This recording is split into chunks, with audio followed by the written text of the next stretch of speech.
Hello, welcome back to POV Podcast on Video. Only on UPJ Bintaro. Halo guys, welcome back to POV. I'm Papo Khalil Agibran, active student of product design UPJ. Nah teman-teman, pasti teman-teman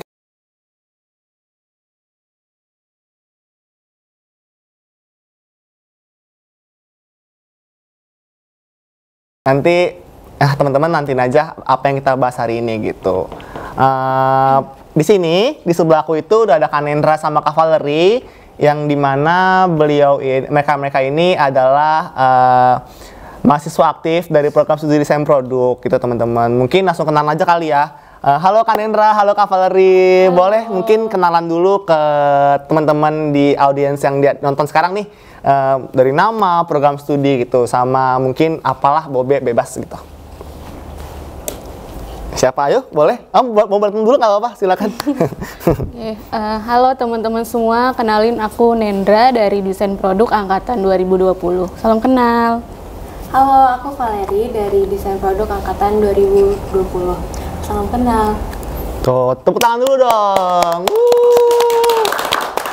Ternyata DP keren, walaupun dikit, nggak apa-apa. Nggak apa-apa, yang penting berkualitas, bener nggak? Betul. Oke, aku mau nanya ini. Gimana sih Kak, kok tiba-tiba bisa masuk DP gitu? Kenapa sih masuk DP? Entah karena, kan kita tahu nih DP itu ada beasiswanya tersendiri gitu, ataukah ada dorongan lain gitu bisa masuk DP gitu? Mungkin bisa cerita ke teman-teman gitu. Kalau aku sendiri memang tertarik di bidang DP dan waktu itu nggak masuk beasiswa, jadi aku full jalur sendiri gitu.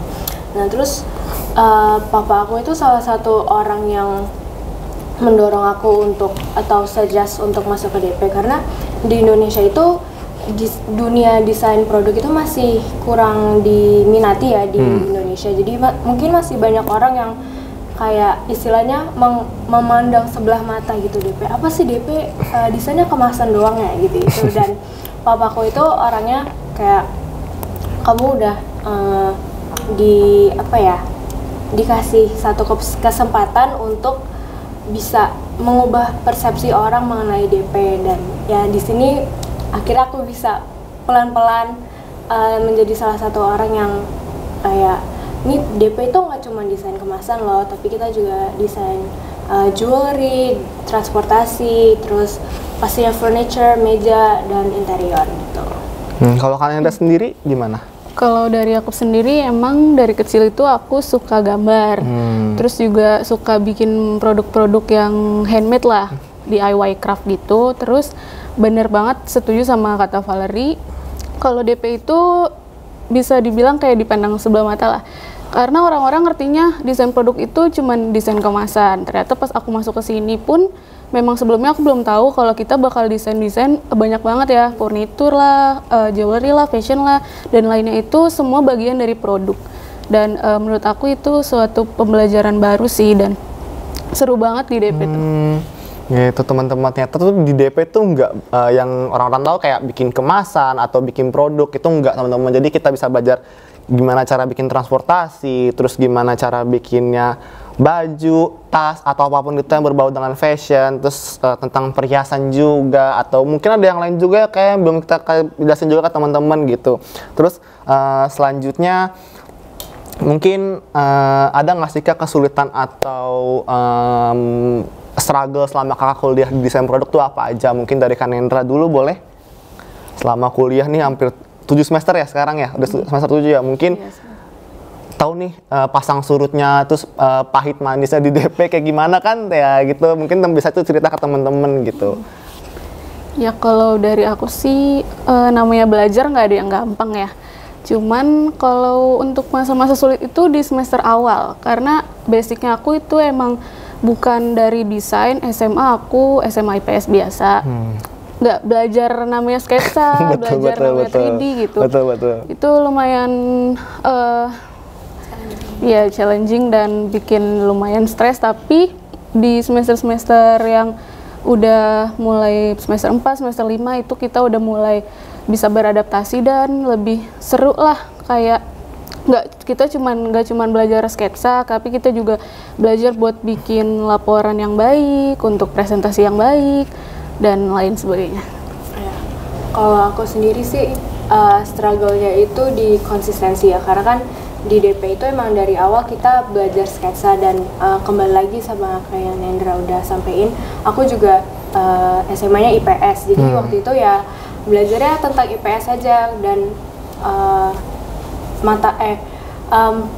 pelajaran seni itu cuman arts and craft dan gak ada yang meliputi mengenai sketsa. Jadi memang pas semester 1 itu agak kaget lah, ternyata sketsanya ya gitu-gitu, dan emang itu struggle. Mungkin itu struggle yang sangat biasa untuk anak-anak yang masuk DP tanpa ngerti loh ini DP ternyata kayak gitu. Dan kebetulan waktu itu juga lagi COVID kan, jadi mungkin dari segi aku nangkep materinya itu susah, karena kan kadang kayak apa sih kok nggak ngerti gitu kan. Terus itu pas semakin berjalannya semester setelah kita kuliah ya akhirnya sudah beradaptasi dan akhirnya bisa menyesuaikan diri gitu. Sama sih, dulu aku juga kayak gitu sih, karena masuk desain produk yang nggak punya basic apa-apa juga kan, online, terus disuruh gambar tiba-tiba 40 lembar bikin garis, bener nggak? Itu lumayan kayak, apa nih? Kan? Ini ngapain gitu kan, kayak apa sih ini bikin garis doang, ternyata itu impact-nya juga lumayan gede gitu. Jadi ternyata di sini kita juga belajar dari basic, dari nol yang kita nggak punya apa-apa gitu kan Kak. Terus mungkin abis dari DP nih, lulus dari sini, ada nggak sih masa depan kakak atau enggak future thinking kakak, kayak misalnya aku bakal mau kerja di sini nih, aku mau kerja di bidang ini, itu ada nggak sih pemikiran kayak gitu kakak, mau misalnya cita-cita kakak tuh pengennya kemana gitu abis lulus dari desain produk gitu? Kak Valerie boleh mungkin? Kalau aku mungkin emang dari segi konsep aku bisa, tapi kadang memang masih perlu dilatih lagi ya untuk sketsa saya. Jadi mungkin aku pengen banget nanti ke depannya itu kerja di Kemenparekraf, karena kan di Kemenparekraf pastinya bakal banyak kayak pembelajaran baru gitu, nggak cuman DP, tapi sebenarnya kita DP juga belajar tentang haki dan bahasa Indonesia apa? Hukum. Oh ya, hukum-hukum mengenai untuk melindungi desainer dan desainnya. Jadi aku pengen banget ngebantu banyak-banyak UMKM maupun desainer lain untuk protect desain mereka gitu. Tapi ya kan itu udah masuk ke jalur hukum ya. Mungkin aku bisa kayak jadi advokatnya gitu, nggak harus jadi orang yang langsung dihukumnya. Betul. Boleh Kak Nendra mungkin? Kalau dari aku sih, alhamdulillahnya sekarang aku udah kerja di bidang produk nih, jadi di desain interior, dan itu lumayan menjadi salah satu impian aku gitu dari kecil untuk jadi desainer interior. Nah kalau untuk kedepannya mungkin aku memang cita-citaku sebagai desainer produk, sebagai desainer fashion, ya pengen lebih ke arah entrepreneur sih. Dan mengembangkan UMKM, pastinya pengen punya merek kita sendiri kan kalau untuk desain gitu, paling itu. Ternyata banyak juga gitu kayak harus kerjanya di bidang apa. Aku juga baru tahu tiba-tiba ternyata di kementerian juga bisa ya kita kerja gitu di bidang dari desain produk, bisa kerja di kementerian gitu. Dan juga Kak Nendra juga pengen banget jadi entrepreneur gitu, punya brand sendiri. Dari tadi prospek kerjanya kayak gimana, mungkin untuk perlombaan mungkin kakak bisa cerita nih, teman-teman pengen tahu desain produk tuh lombanya apa sih, kayak harus bikin produknya kah, atau harus desainnya aja kah, atau kayak gimana gitu, kita pengen tahu nih. Aku juga pengen tahu juga sih, kayak lombanya tuh ada apa aja, di bidang apa aja gitu, mungkin yang pernah kakak ikutin atau yang pernah kakak tahu kayak gitu, kayak ada apa aja gitu. Sorry. Kalau dari aku sendiri di grup Hima itu sering banget banyak info tentang lomba. Nah dari hal yang paling basic yang sketsa produk sampai perwujudan desain itu ada. Nah, dari kalau kategorinya sendiri itu sangat beragam ya.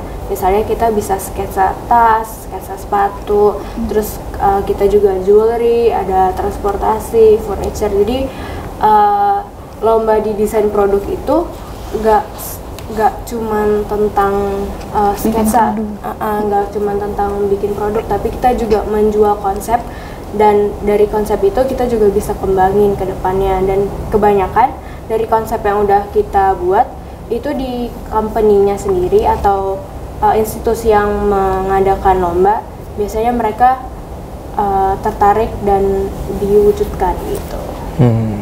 Kak Nendra mungkin bisa nambahin atau gimana? Kalau desain produk itu kan sebenarnya ranahnya banyak ya, tapi kita juga diajarin di bagian UI UX. Jadi kita juga sering di rekomendasiin sama dosen untuk ikut ini nih lomba UI UX, ini nih lomba bikin poster, kayak gitu. Sebenarnya juga kita masih bisa untuk ngikutin lomba itu. Cuman memang basicnya itu kan kita membuat konsep produk baru gitulah ya ibaratnya. Gitu. Ngomong-ngomong tentang lomba, tadi sih aku berangkat tuh ngeliat tuh muka kakak gede banget kan di depan di baliho ya, di umbul-umbul. Menang juara 1 lomba desain jewelry di Lavani by Amero ya, betul? Iya. Betul. Nah, sebut tepuk tangan dulu dong, menang juara 1. Ayo kerja panitia, tepuk tangan lagi sekali lagi, makasih gitu. Terus mungkin boleh cerita kok bisa sih ikut lomba tersebut, kayak kenapa kok bisa gitu? Kalau bisa, sebenarnya tuh awalnya kita direkomendasiin sama Bu Dona kan untuk ayo ikut lomba jewelry ini gitu. Terus itu jadi salah satu syarat kita di ujian untuk ikut lomba. Nah, di situ ya udah kita ikut, terus kita kembangin konsep, kita kembangin sketsa, itu dibimbing juga sama Bu Dona. Nah, alhamdulillah setelahnya kita dapat panggilan nih dari Amero itu. Lanjutnya. Nah, itu kan durasinya itu dari awal semester 6 ya, berarti dari Februari. akhir Januari, awal Februari sampai pertengahan Maret pas UTS.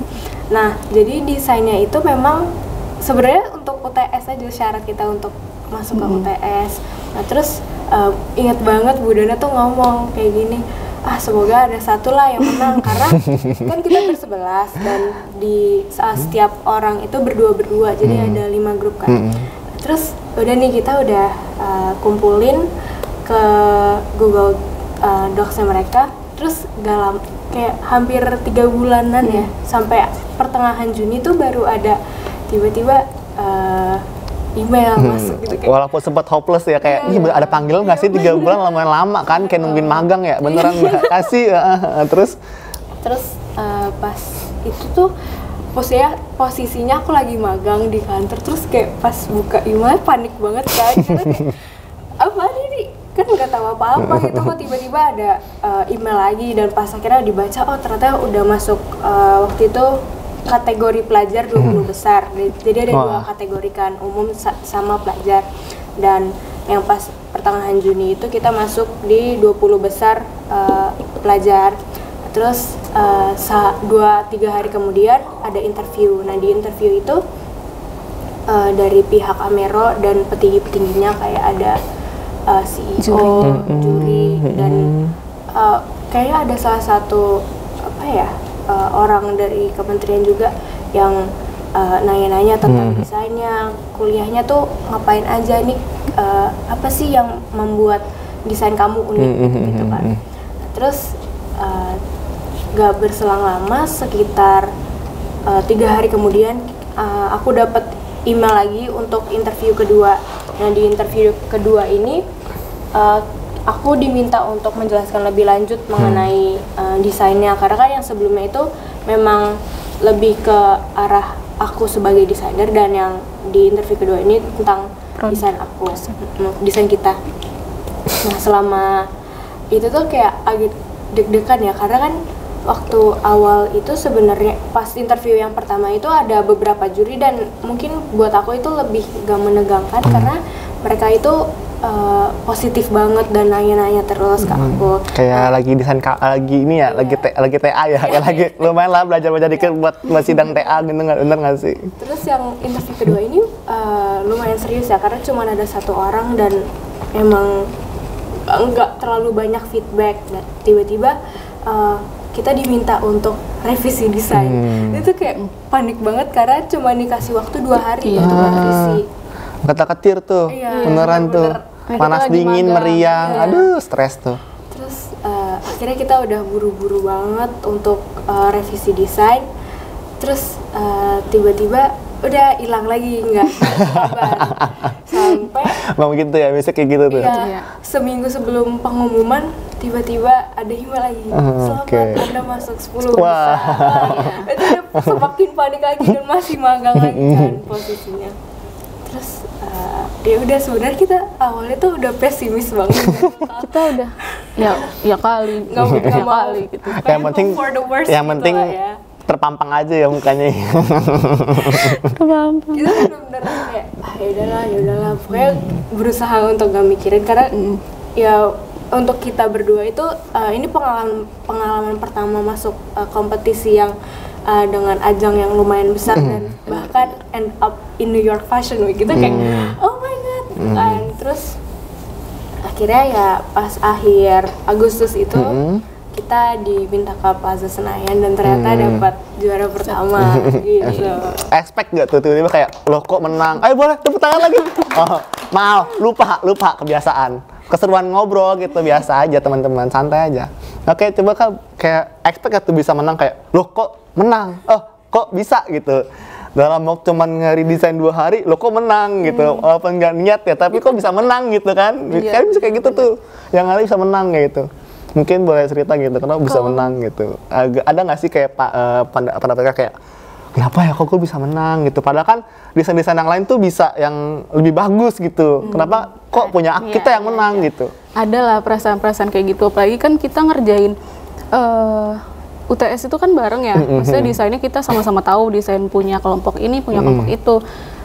Ya mungkin awal-awal kita ngerasa kayak insecure lah. Tapi ada pressure dikit ya. Oh punya mereka bagus ya gitu.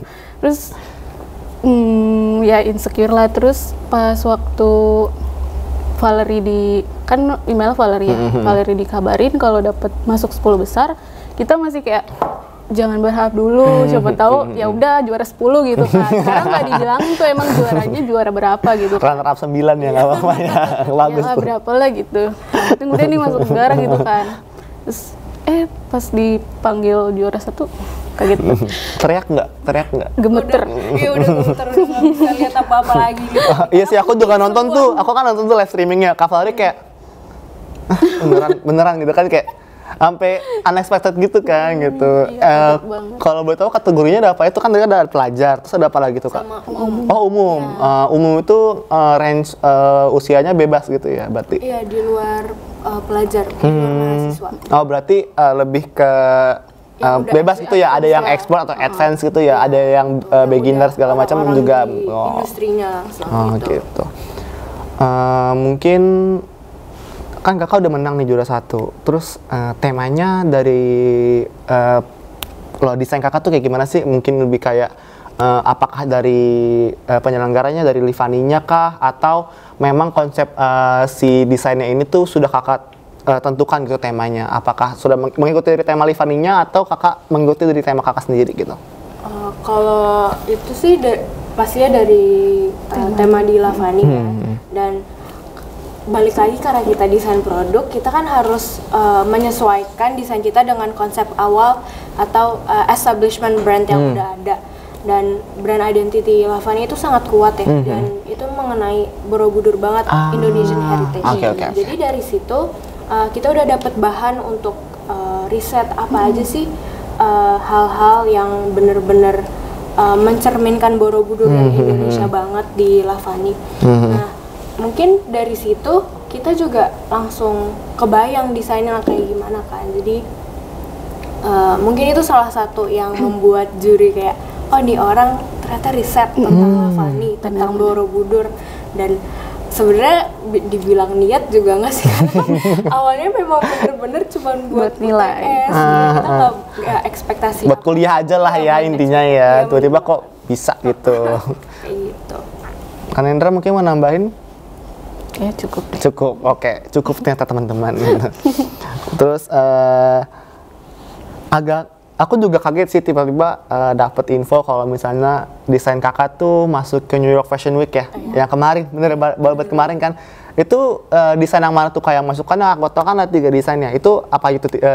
Beberapa desain gitu. Aku boleh jelasin nggak kak, kayak desain apa aja sih yang sebenarnya yang kakak apply ke Lavani gitu, desain apa aja, mungkin entah kalung, gelang, cincin, apapun itu, mungkin bisa bros gitu kan. Itu apa aja yang kakak apply ke mereka, terus desain kakak yang mana yang ditampilkan di New York Fashion Week gitu, mungkin apakah semuanya atau beberapa aja gitu. Sebenarnya awalnya itu kita bikin 3 produk. Jadi Apa aja tuh, Kak? Kalung? Gelang sama anting. Terus waktu mereka menghubungi kita untuk revisi, mereka itu lebih tertarik dengan desain gelang kita gitu, dan mereka nyaranin untuk bikin desainnya itu setema lah, sekonsep dengan gelang yang udah kita bikin. Terus ya udah, setelah kita revisi itu, kita sesuaikan desainnya, konsepnya, kita bikin 1 set lagi, jadi gelang, kalung, sama cincin. Nah, untuk yang dipamerin itu kita kurang tahu ya, tapi yang terlihat jelas itu si gelangnya dan kalung yang konsepnya itu udah diubah jadi sama kayak gelang gitu. Gitu. Kalau misalnya cincin atau kalung yang konsep kita buat baru, entah emang nggak dipamerin atau kita nggak ngelihat dengan jelas gitu loh, karena kan namanya fashion show itu kan cuma sekelibet aja gitu kan, udah harus maju balik udah gitu kan. Iya benar gitu. Kalau Fari mau nambahin? Cukup. Kayak ternyata tuh cuman gelang aja yang ditampilin gitu. Terus gimana tuh perasaannya tuh, tiba-tiba kok kayak punya aku udah di Fashion Week gitu. New Fashion Week kayak teriak gak tuh, kan subuh malam-malam ya kan, tengah malam gak sih itu? Lu teriak-teriak gak tuh? Mama sampai bangun kayak, apaan sih ini anak bangun malam-malam teriak-teriakan ngapain gitu? Karena kan beda 11 jam ya di New York sama betul. Jadi waktu itu tuh udah udah mau jam setengah 11 malam ya, setengah 11 malam, dan sebenarnya tuh udah kita tungguin dari jam 10 tapi kok nggak mulai ini kan. Bener nggak sih gitu kan? Terus ditipu nggak sih? Tipu lagi nggak sih? Terus tiba-tiba udah nih yang Lavani by Amero tiba-tiba udah keluar modal-modalnya. Terus sebenarnya aku juga masih, itu bahkan aku masih pesimis di situ. Yang mana sih? Iya. Terus ternyata desain gelangnya yang kita bikin itu jadi closing runway show-nya mereka. Jadi model terakhir yang jalan itu pakai gelang kita, dan waktu itu ya ada kalung yang punya konsepnya sama kayak gelang kita. Jadi speechless banget karena bahkan desainnya pun nggak diganti sama sekali gitu, mungkin cuma dipanjangin aja menyesuaikan dengan badan model, tapi dengan hasil dari desain kita itu sendiri emang 100% gak ada yang diganti sama sekali. Itu bener-bener itu kita speechless banget pas ngelihat di runway-nya, dan itu bagus banget. Tepuk tangan dong. Keren banget. Jadi tuh cuman karyanya aja ya yang ke New York Fashion Week, kakaknya Enggak. Stay di rumah. Kadang mah pengen dah ke sana ya nggak sih, nonton nih kayak punya siapa tuh kayak gitu nggak sih, pengen nggak sih gitu kan. Tapi mungkin ya lumayan ya. Nggak apa-apa lah, yang penting karyanya aja ke sana ya. Yang penting JSDP kan. Itu JSDP terpenting tuh di sini tuh gitu. Mungkin ini bakal jadi pertanyaan terakhir nih ke kakak juga, mungkin nggak kerasa juga kan tiba-tiba udah mau kelar gitu. Ada nggak sih Kak motivasi atau pesan, masukan buat teman-teman mahasiswa baru nih yang di luar sana pengen masuk desain produk? Karena kan udah tahu nih insight-insight dari Kak Nendra, Kak Valerie gitu tentang desain produk gitu. Mungkin bisa nih Kak disampaikan ke teman-teman di luar gitu. Apa nih?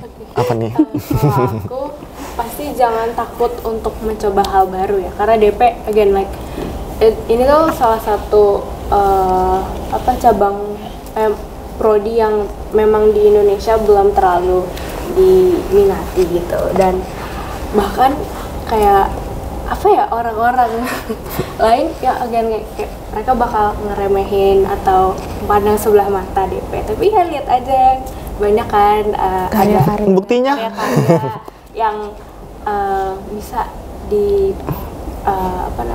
ditunjukin gitu. Terus yang pastinya harus konsisten untuk selalu ngegambar dan latihan, dan itu juga masih salah satu hal yang kurang diituin ya. Bener bahas ya.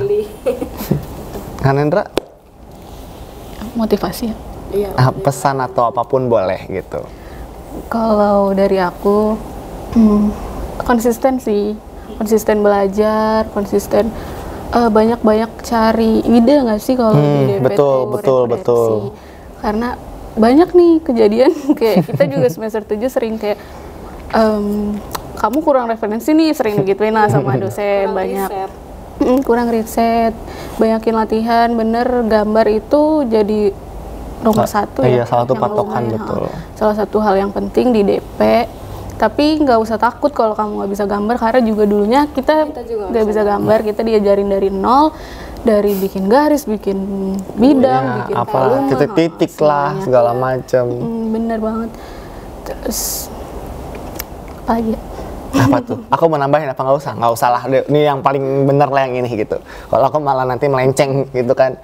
Oke, mungkin itu aja yang bisa kita kasih ke teman-teman. Mungkin semoga insight yang teman-teman dapat nih dari Kak Nendra, terus juga dari Kak Valerie juga, itu bisa kayak lebih penasaran lagi dan pengen coba gitu tentang apa yang ada di desain produk gitu ya Kak.